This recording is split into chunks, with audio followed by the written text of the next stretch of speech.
Here's another fun build inspiration for the Cosmere RPG, the Silver-Tongued Voidbringer. This is an early to mid-game conversation-focused build for an Envoy agent who wants to talk their way out of any situation. There are a lot of different ways you could build this type of character, so I've got a core build, then I'll show a couple different ways you could specialize it. Let's first look at what conversations are. While the rules here are much more freeform and roleplay oriented than combat, the usual objective is to use dialogue to influence someone to help achieve a goal. Enemies can spend focus to resist your influence, and they might try to influence you back, draining your own focus. It's important to mention that your character is never forced to believe or do something that doesn't fit their story, but running out of focus usually means you don't have the mental stamina to continue the conversation. In this regard, conversations are like cognitive combats. Everyone gets one contribution per round, focus is the HP, and skills like persuasion, deception, or other path talents are the attacks. For more details, check out chapter 11 of the Stormlight Handbook. For the core of this build, we're going to do two things. Use our voice as a weapon in combat when we need to, but also give us talent options that can be used creatively in conversations, and stay focused. We're going to start at level 1 with Envoy, grabbing Rousing Presence and Steadfast Challenge. Bringing a friend to a tough chat's obviously helpful, and Rousing is a nice buff for them. But Steadfast Challenge is going to be the core of this build. Spend one focus to make a discipline test against the spiritual defense of an enemy you can influence. On a success, they become disoriented and gain disadvantage on tests against you until the end of their next turn. Notably, to influence a character, they just have to be able to sense you and interpret your intent, not share language, so threatening gestures or roars will let you do this to beasts as well. We improve this ability at levels 2 and 3 with Withering Retort and Calm Appeal, so now we can use Steadfast Challenge as a defensive reaction in combat, and when we disorient the target with it, we can spend focus to make them pacified until the end of the scene. Notably, any effect that targets a character you can influence can be resisted by that character for 2 focus, but Calm Appeal also drains even more focus after they do, leaving them vulnerable to follow-up. But hopefully now we got them pacified and disoriented. A pacified character makes no attacks or similar hostile actions unless you provoke them. This is great in combat, but also in conversations to pacify an aggressive negotiator, a threatening Bright Lord, or something like that. While disoriented, they can't use reactions, their senses are obscured, and perception tests get disadvantage. At first glance, I was a little underwhelmed by the disoriented condition, but I think it's actually more useful than it seems. Firstly, obscured senses drops them down to relying on their awareness range. That can make it easy to cut them off from being bolstered by their allies or from noticing hostility that might otherwise stop them being pacified. In combat, it might also force ranged enemies to spend an action moving closer or else take a disadvantage because they can no longer sense their targets at full range. It also gives disadvantage to perception checks, which could potentially help you sneak things past an otherwise observing conversationalist. You could distract a guard while your party sneaks in the side entrance. Anyway, now we can use Steadfast Challenge and Calm Appeal to take someone out of conflict each round. Maybe 2 people if you can use the reaction, but it costs 2 focus each time, so let's do something about that. At 4, we'll switch to Agent, grabbing Opportunist, followed by Watchful Eye at 5. At 6, we'll grab both Quick Analysis and Gather Evidence. When we succeed on a cognitive test against a target, Gather Evidence makes us focused until the end of our next turn, reducing our focus cost by 1.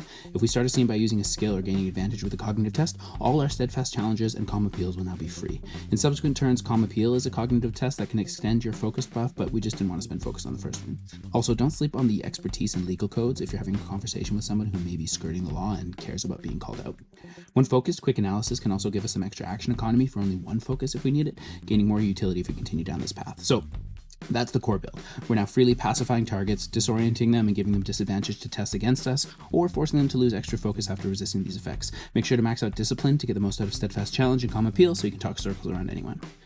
Now, a huge testament to this system is how open-ended and flexible it is. This build is no exception. I'm going to blast through a whopping 7 different ideas of where you could take it from here. I'll present them as a package with the total talent point cost in brackets so you can mix and match the ones that interest you, work out what level you need to get to make it work. Don't forget you get an extra Ancestry talent at 6, 11, 16, and 21. So, Investigator, 2 to 5 talents. This one's an easy option, just finishing out the Investigator tree. Getting talking gets you something to spend quick analysis actions on and can give you a lot of conversational ammo for future rounds. Baleful is fantastic and makes it prohibitively expensive to resist your influence. Paired with the focus drain from Calm Appeal and Max Discipline, at tier 2, it would cost 4 focus to resist your influence and drain 3 more afterwards. Without recovery shenanigans, only 2 late game boss stat blocks from the Stormlight World Guide would have enough focus to resist your influence more than once. And when you level up to the appropriate tier to face them, no enemy stat block currently in the game has enough focus to resist multiple times. And while bosses can spend 1 focus to end a condition on themselves, like Disoriented, being pacified is merely an effective Calm Appeal. It's not a condition, so that won't apply. You can leave this one after getting Baleful, or if you want, snag Hardy to give you access to Sleuth's Instinct and close the case, allowing for a potential 1-hit KO in a conversation. Diplomat, 1 to 5 points. The other easy option is to go back to snag any more Diplomat talents that interest you.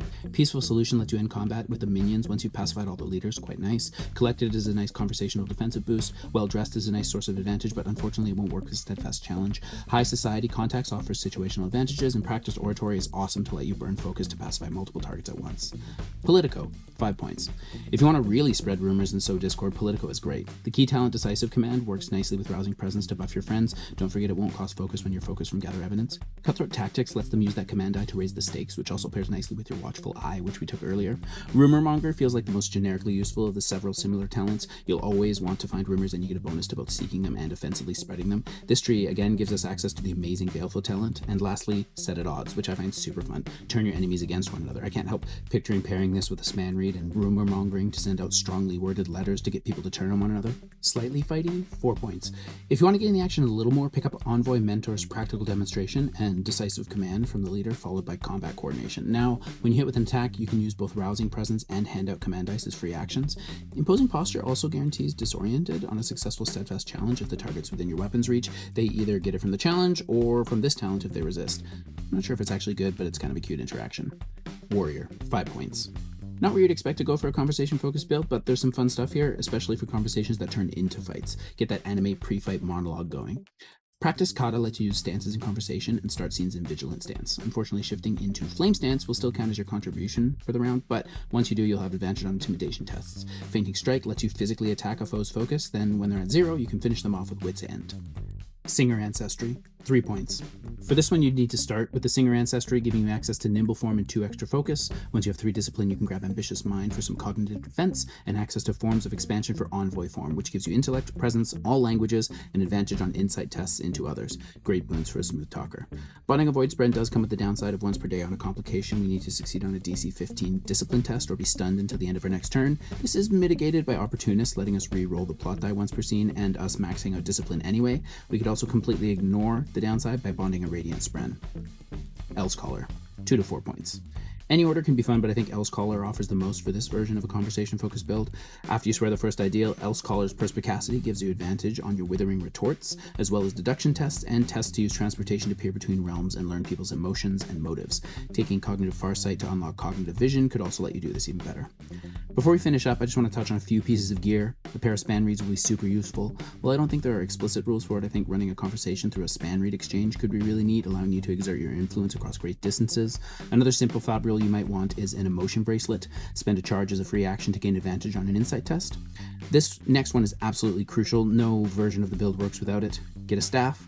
Craft it as a cane with the Hidden Compartment Advanced Item feature, then hide a rapier inside so you can wield a cane sword to reveal at the most dramatic moment.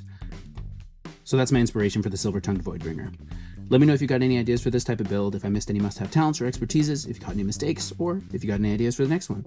But for now, thanks for watching, and don't forget to enjoy the journey.